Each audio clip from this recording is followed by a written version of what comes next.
یہ تکلیف عارضی ہے میرے دوست، یہ غم بس کچھ وقت کے حصہ دار ہے۔ تمہیں ابھی ایسا لگے گا کہ جیسے یہ زندگی ختم ہو جائے گی، جیسے تم کبھی مسکرا نہیں پاؤ گے، جیسے یہ غم عمر بھر تمہاری روح کا حصہ رہے گا۔ مگر پھر ایسا ہوتا ہے کہ ایک ایسا وقت بھی آتا ہے، وقت کے ساتھ ساتھ سب کچھ بدل جاتا ہے۔ ہاں، کچھ غم بھولتے نہیں، مگر وقت اور حالات ان غموں کے بدلے کے اتنی خوشیاں دے دیتے ہیں کہ انسان کو ماضی یاد تو آتا ہے مگر تکلیف نہیں ہوتی۔ یہی کائنات کی حقیقت ہے اور یہی اللہ کی محبت ہے کہ وہ ہمارے حافظے میں انہی چیزوں کو رکھتا ہے جن سے ہمیں تکلیف نہیں ملتی، یا جن کو یاد کر کے ہم غم میں مبتلا نہیں ہوتے۔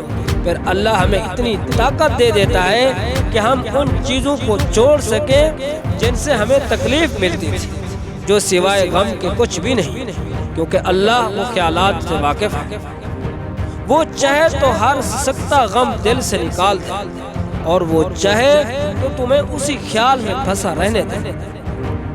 یہ بس اسی کے کمالات ہیں اور یہ اسی کے معاملات ہیں، لیکن تم فکر مت کرو، یہ غم ساری زندگی تمہارا حصہ نہیں رہے گا۔